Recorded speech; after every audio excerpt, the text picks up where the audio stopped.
Tina-touch mo rin ba ang sarili mo? Parang ganito? If yes, ito na ang summary and analysis ni letter M at letter A. So, handa ka na ba? Let us begin with the introduction na pinamagatan natin the screenshot serye. So, dito idinetalye ng ex-girlfriend ni letter A kung saan nagkaroon ng lamat ang kanilang relasyon hanggang sa mag-break up sila dahil kay letter M na hindi niya inaakala na kahit na sila pa ay naging sila rin.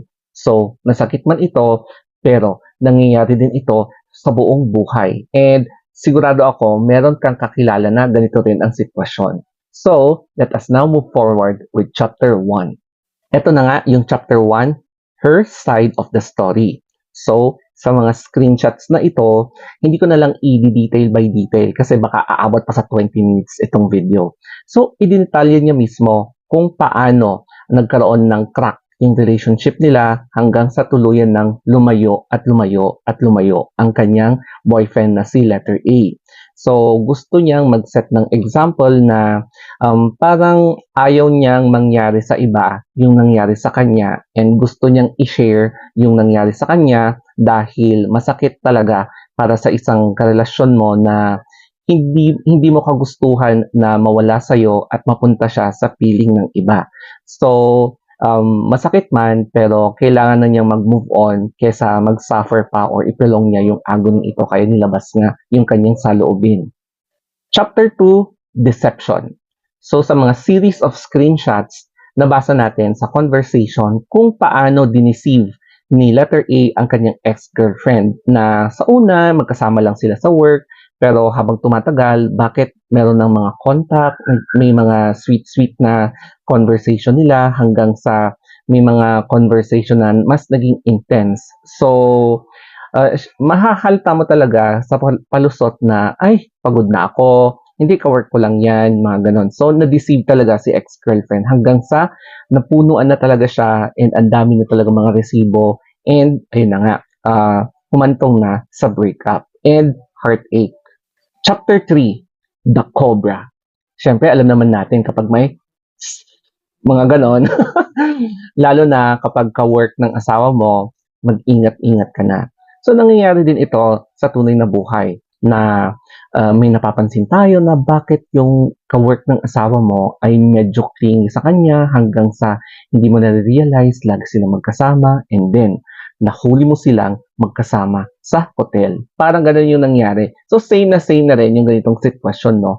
And syempre, masakit ito para sa isang nobya o kaya lalo na sa asawa na biningwit na ng iba ang nobya mo or asawa mo. Chapter 4, The Heartache. Syempre, ang complication ng breakup o kaya kapag nabingwit na ng iba yung nobyo mo kahit kayo pa ay syempre masakit sa puso mo and medyo mahirap makapag-move on. It will take weeks or even months para mag-heal yung heart mo hanggang sa darating yung bago na pwedeng siya yung makakapag-heal sa puso mo, di ba? So, heartache is something na dapat huwag mong i-ignore kasi pwede talaga siyang humantong sa anxiety or depression. So, yes, nakikita nyo sa series of conversation basing sa screenshots, yung buong epekto talaga kapag biglang masakit talaga yung pag-breakup nyo. Chapter 5, The Power of Resibo. Alam nyo, kapag malakas ang ebidensya mo, pwede mo talaga itong ipaglaban. And kapag nasa iyo talaga ang side of the story, o kapag papabot talaga sa yung side of the story, malamang sa malamang, alam natin kung sino ang madedehado dito. So, since malakas ang kanyang ebidensya, syempre, pwedeng i-deny o kaya i-accept na lang ng taong involved dito. Pero hindi natin maikakaila na kahit na i-delete ito ng ex-girlfriend na in-upload niya sa IG stories niya o kaya sa iba pang social media, na save na ito ng mga karamihan, na i-print na ito and kasama na ito sa mga examination. Kaya, wag na kayo magtaka kapag isa ito sa mga topics na ipapa-exam sa inyo ng teacher nyo. Chapter 6, The Maturity of Silence.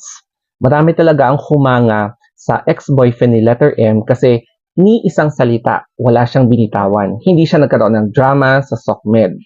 Pero eto lang, no, Naalala nyo ba nung nag-propose allegedly si ex-boyfriend ni letter M pero dinecline ni letter M? Correct me dito if I'm wrong ha.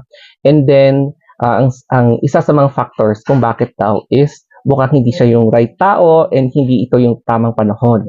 Pero alam nyo ba, during that time, magka-work na si letter M tsaka si letter A. O, di ba? And dito rin sa time na to, medyo nagkakaroon na ata ng issue si letter A tsaka ng ex-girlfriend niyang si etong nag-post na mga screenshots na yan. So, eto ang ating learning insight. So, ang pwede nating matutunan dito sa topic na to is all about faith. Faithful, fidelity, mga ganyan. Kapag may tiwala ka talaga sa karelasyon mo, sa nobya mo, nobyo mo, malaki ang chance na hindi siya matatalo ng tukso, o di ba? Kasi dito nakita natin yung fragility or the fragileness of temptation sa mga kawork natin kahit na may karelasyon tayo. So, yes, may mga tao na matatag talaga ang trust, pero hindi rin natin may iwasan na may mga ibang tao na talagang nabe-break yung kanilang trust, yung temptation ay kinakagat na nila at nilalasap na nila na hanggang i-touch na rin nila ang kanilang sarili. O, di ba? So, makaka-relate ka talaga lalo na kapag may kakilala kang ganito ang sitwasyon.